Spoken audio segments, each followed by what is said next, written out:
they're smashing, and Bill looks at his brother, and he tries to mouth, "It's Dad," and then all of a sudden his brother catches on and sees his dad, and all of a sudden he appears to him.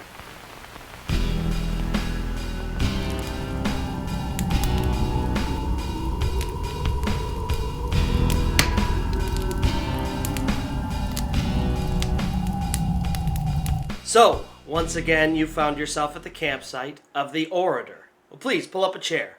As you can see, my fire is stoked, which means tonight I have 2 tales to tell.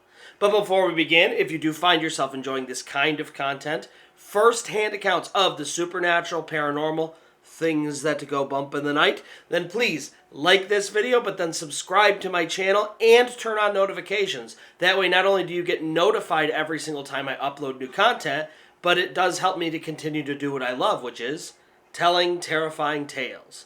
Second, all of my tales are from first-hand accounts of the supernatural and paranormal. So if you or someone you know has a tale like that, first-hand account of the supernatural, paranormal, demons, ghosts, spirits, cryptids, anything like that, then please either comment below or reach out to me on any one of my socials or emails. I will have them listed here and below in the description.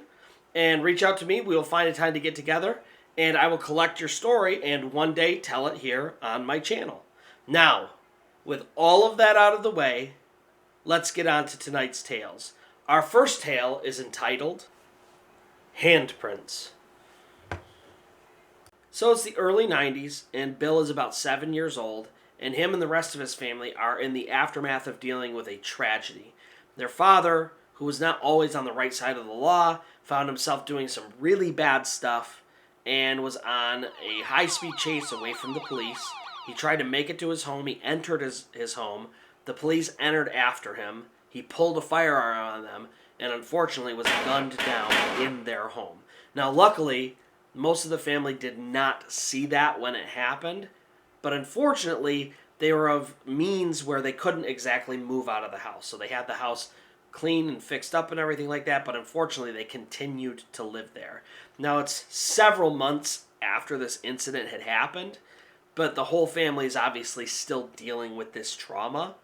And one night, Bill wakes up in the middle of the night, and he's just had another really terrible nightmare, which is becoming pretty commonplace for him after this had happened. And so he wakes up, and he wants to go wake his mom up, which is what he usually does, but he's noticed that he's just wet the bed, and he's really kind of ashamed, and he really doesn't want to make his mom up, and maybe she'll be upset with him. And so instead, he just gets up, he cleans off his mattress, he takes off the sheet, he replaces it, and then he is going to get ready to go back to bed, but he decides, I'm going to go downstairs and grab a drink of water. So he makes his way downstairs, and, he's only 7 years old, and unfortunately the cups were in a high cupboard, and so he can't reach them very well. So he grabs the chair at the kitchen table, he pulls it all the way into the kitchen, and he's climbing up on the chair, and he's getting ready to open the cupboard. He grabs a cup, and then all of a sudden, behind him, the sink turns on. And so he wheels around, and there it is, running water out of the faucet, and the sink is on. And he's thinking to himself, maybe I'm, still tired and kind of out of it. I don't really know. He's only 7, so he's trying to process this. So he gets down off the chair, and he's kind of looking at it, and he's like, nope, that sink is definitely on. There's running water. And so he's like, I'm not going anywhere near that sink. And so instead, he moves the chair back, and the sink is still running. And inside, he decides, I'm going to just get some apple juice out of the fridge. So he walks over to the fridge instead. He opens the door, and he still has his hand on the door, and he's going to grab the apple juice when all of a sudden, he feels a hand on his hand on the door. And so quickly, he shuts the door to look, thinking maybe it's his mom or his brother or something like that.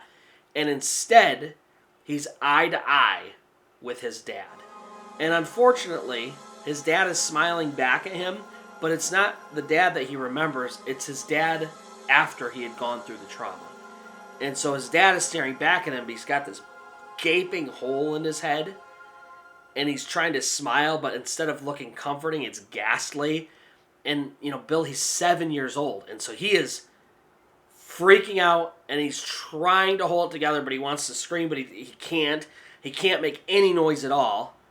And he can't believe that he's looking at his dad.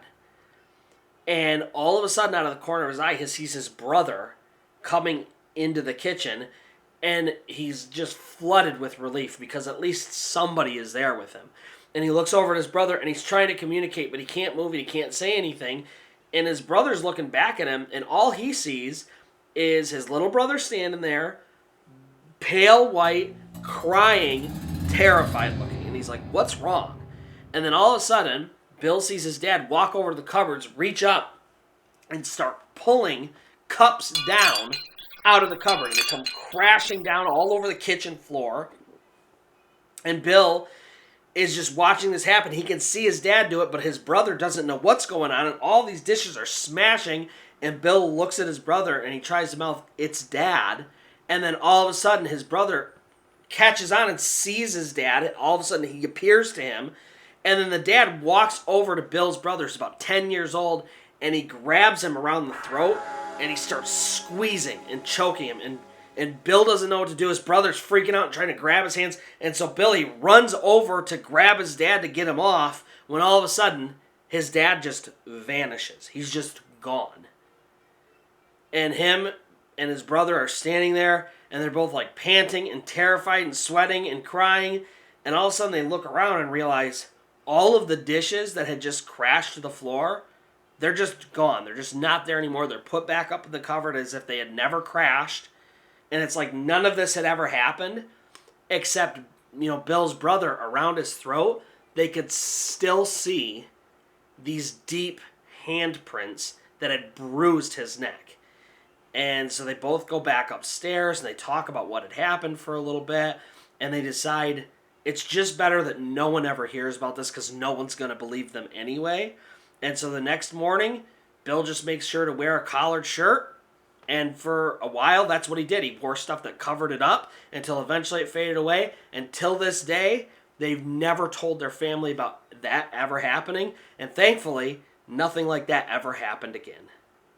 Now, before we begin today's second tale, I do want to reiterate that every single one of my stories that I tell on my channel are true first-hand accounts of the supernatural and paranormal. So if you or anyone you know has a story like that, supernatural, paranormal, demons, ghosts, cryptids, anything in that area, please reach out to me either in the comments or on any of my socials. We'll get together. You can tell me your story, and then we will retell it here on The Orator.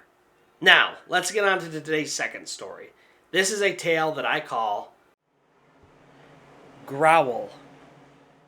So it's the early 2000s, and Becca lives in central Ohio, and she starts dating this guy named David.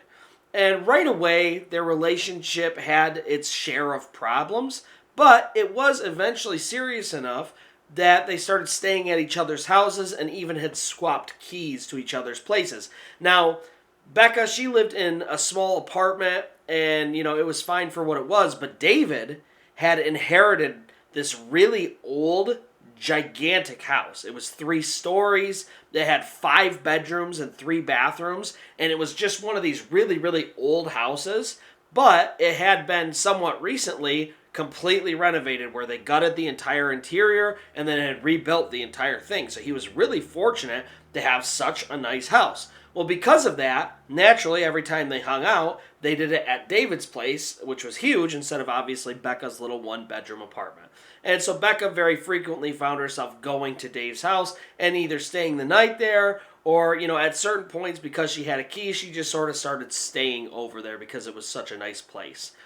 And in the beginning, when they first started dating and she started hanging out there, she noticed right away it was just one of those places that is weird and creepy and feels off and kind of lonely and dark.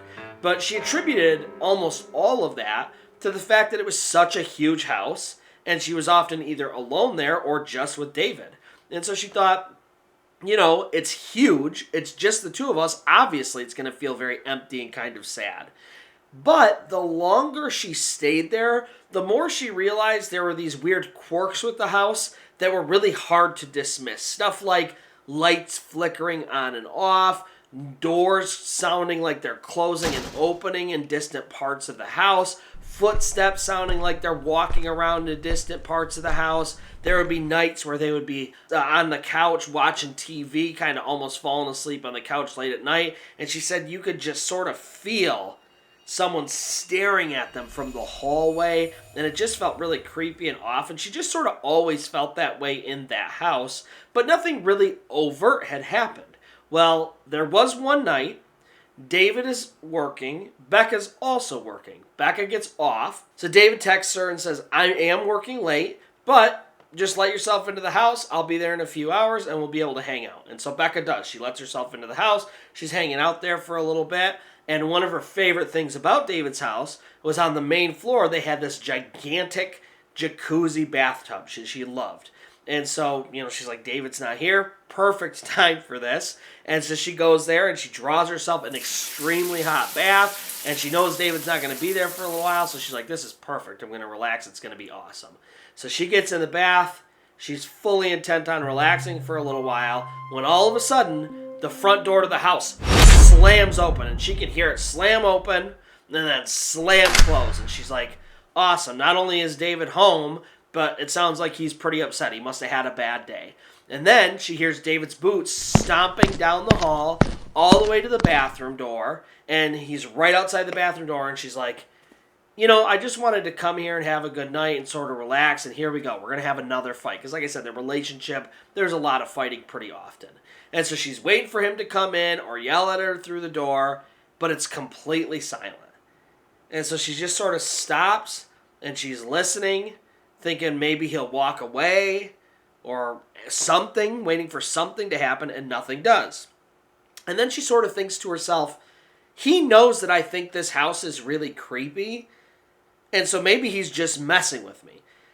And so she calls out, she says, David, I know you're out there. I know you're trying to screw with me. It ain't going to work. Just, let me take my bath and then we'll hang out. And again, nothing. Silence. And so she's laying there and she's thinking, no matter what, he's not just going to let me relax. I'm going to have to get out of the tub. And so she does. She gets out of the tub. She wraps herself in a towel. She opens the door, ready to be mad at him for screwing with her. And the hallway's completely empty. And she's thinking, it was silent. Even if he was trying to sneak away, I probably would have heard his footsteps on the hardwood floor, especially because he was wearing his boots. And so she's kind of looking around, thinking maybe he did sneak away somehow. She walks up and down the halls, nothing. And she's pretty creeped out, but she's like, all right, I guess I'll just go back into the bath. I don't know what else to do. And as she's going back in to get into the bath, the door opens and in enters David. And so she's like, okay, clearly it wasn't him. He just got home. And so she kind of walks up to him and she's like, hey, what's going on? And right away he can tell something weird has happened. And so he's like, what's up? And she kind of explains, I was home. This is what happened. And David says, you know how this house is. This weird stuff like that just happens all the time. And so he sort of dismisses it. And the truth is, he was kind of right. This stuff did happen all the time at their house. And so she kind of just dismisses it, even though it's really weird. But she knows at this point something weird has gone on with the house. And she thinks maybe it's just because the house is so old and has been around so long that certainly something must have happened over the years. And so she just kind of puts it out of her mind. But they do continue to experience all of that same stuff. Stomping boots around the house, doors opening and closing, things like that. Well, the next incident that's pretty serious that happens, they're both sitting on the couch, it's early in the day, and it's one of those just beautiful summer days. One of those days where you're like, we can't spend this inside, we have to go out. And so they're sitting on the couch and they're sort of debating, what do we do today? Do we go to the movies? Do we just go for a ride? And they're kind of settling on maybe going for a hike, when all of a sudden the front door, which was closed and locked, busts in.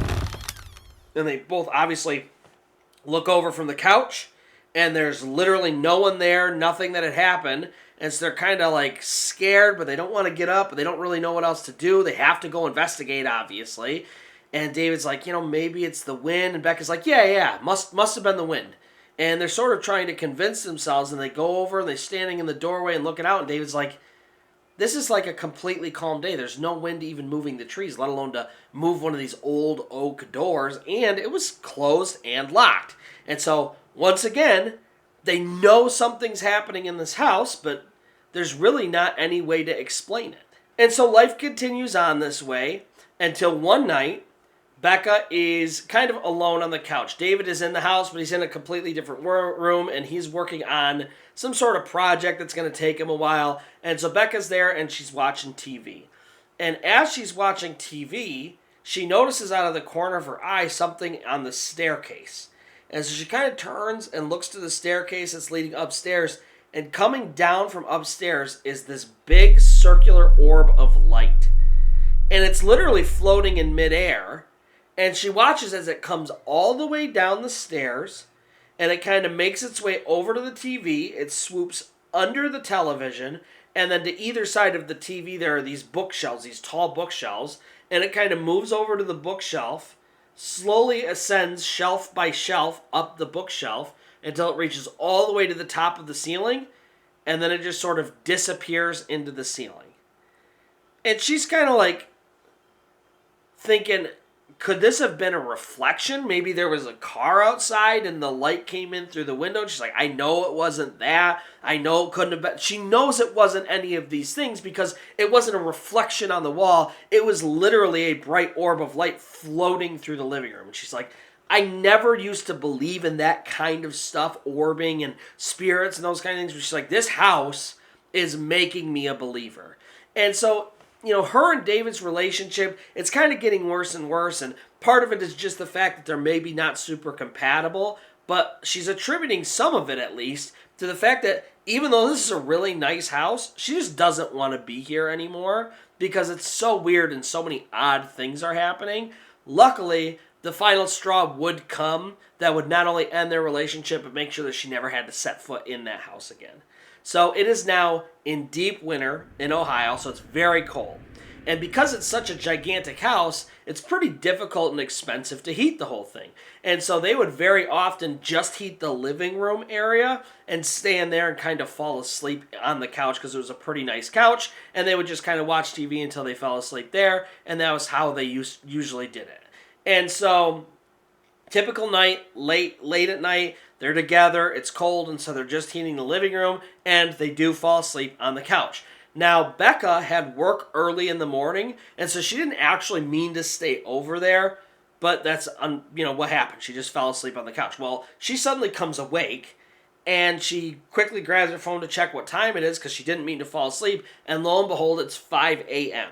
And she has to work around 6:30 a.m., but she was not meaning to fall asleep here, so she didn't have her work clothes or any of her stuff. She's not at all ready for work, and so she has to go all the way back to her place, which is about a half hour away, get ready, and then make it to work. So she's like pretty upset at the fact that she fell asleep. Well, she gets up, throws the blanket off, and she's getting ready to jump up and put her shoes on and grab her keys, and so she looks over, expecting to see David asleep on the couch, and he's not asleep, he's actually awake.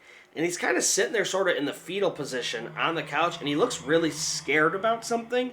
And part of her wants to ask, what's wrong, but she's got to go. She's going to be late for work if she doesn't leave. So instead, she's kind of mad at David. She's like, dude, you know that I had work in the morning. Why didn't you wake me up? I wasn't supposed to be sleeping here. And he doesn't say anything. He just sits there silently, kind of lost in space, and she's like, whatever, I'll deal with this later. And so she gets up, she grabs her keys, she puts her shoes on, she's ready to walk out the door, when suddenly David pops up off the couch. She's like, no, wait, I'm going to go with you. And she's like, what do you mean you're going to go with me? Where are you don't have work for a couple of hours still. What are you doing? And he doesn't even listen to her. He just runs down the hall to his bedroom, and she's sitting there waiting for him for a couple minutes, and then he comes running back. He's fully dressed. He's got his coat on. He pops his boots on. He says, just take me to my mom. She's a couple houses down, and I'll stay there for a few hours before work. And Becca's like, David, it's 5 a.m. Your mom's going to be asleep. And he's like, it's fine. I have a key. I'll just let myself in. It's really not a big deal. And she wants to know what happened, but she doesn't really have time to ask. And so she's like, this is a problem for later. So she does. She takes him to his mom's house. She goes to work. And kind of throughout the day, she shoots him a text and says, hey, what's going on? What happened this morning? And he's like, I don't really want to talk about it over text. We'll talk about it tonight in person when we see each other. And so she's pretty anxious about this, but it is what it is. So she waits until her shift is over. She goes to David's after his shift is over. And basically, as soon as they sit down on the couch, she's like, all right, so what the heck happened this morning? And David looks at her and says, okay, this is going to sound really weird, and I don't know how to say this, and I apologize for how this is going to sound, but here's what happened. He's like, I was asleep on the couch when all of a sudden I got woken up because something was kicking the back of my couch and kind of knocking me forward. And he's like, I was sort of disoriented because it was really early in the morning. It was like 4:30 a.m. And, he's like, I'm sitting there, and all of a sudden it dawns on me that this is just not possible. Nothing can be kicking the back of my couch. And as soon as I start realizing that, it stops. And then I looked over because I thought maybe you were messing with me or something like that. But you're asleep on the couch, so it's not you.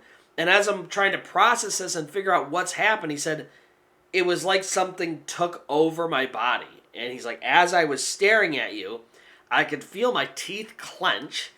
And I started growling. I was growling really loud, and it was getting deeper and deeper. And he said, I was growling so loud that it was literally making my ears ring.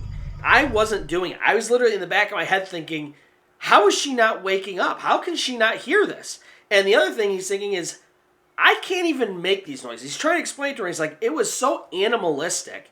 It couldn't have even come from my throat. He's like, I can't even replicate it right now. I was just staring at you, growling, and he's like, I felt this deep anger, like I wanted to hurt you, but it wasn't me. My teeth were clenched so hard, my jaw was starting to hurt. And he's like, and then all of a sudden, just as soon as it had started, it stopped. It was just gone. And he's like, it probably only lasted maybe 15 to 20 seconds. It felt like 10, 15 minutes to me. Or I'm just sitting there, he's like, my jaw still hurts. I still don't understand what happened. But then you woke up a little bit later while I was still trying to figure everything out. And he's like, and then that's why I, left. I didn't want to stay here in this house because of how weird that was. But that's basically what happened.